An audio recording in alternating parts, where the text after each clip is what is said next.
নামাজি মানুষ ভোট দেয়, তাহলে ওটা রাজনীতি করা হলো না? আমি এইটাই বুঝি না।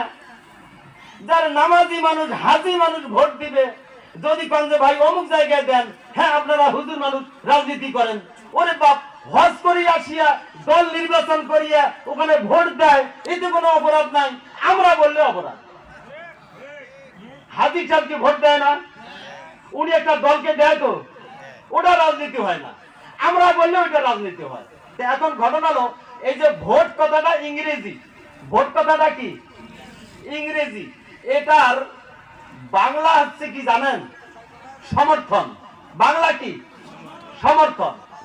আরবিতে এইটার হলো রায়। আরবিতে কি? রায়। কোন দিকে রায় দিবেন? কোন দিকে আমরা রায় দিতে চাই?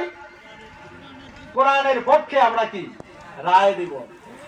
অশান্ত এই দেশটাতে ভাই শান্তি কেন হয় না?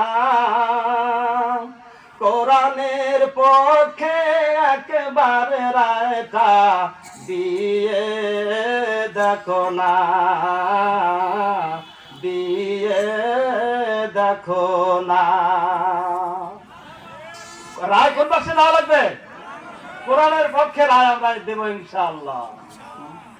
কত সরকার এসেছে বারবার, করেছে কত আইনের সংস্কার, কালো আইনকে সাদা করেও সন্ত্রাস কমে না।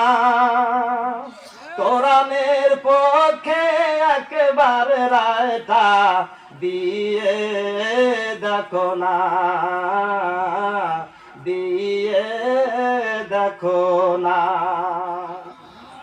আপনাদেরকে কোরআনের পক্ষে রায় দেওয়ার আহ্বান জানিয়ে আমার এই অগোছালো নাতিদীর্ঘ কথা আমি এখানে শেষ করছি। আপনাদের কাছে দোয়া প্রার্থী, আমি আপনাদের দোয়া করছি আল্লাহ তাআলা জান্নাতে যেন আমার আপনার সবার জন্য এইভাবে দেখা করিয়ে দেন। আমরা বলি আমিন। আসসালামু আলাইকুম ওয়া রাহমাতুল্লাহি ওয়া বারাকাতুহু।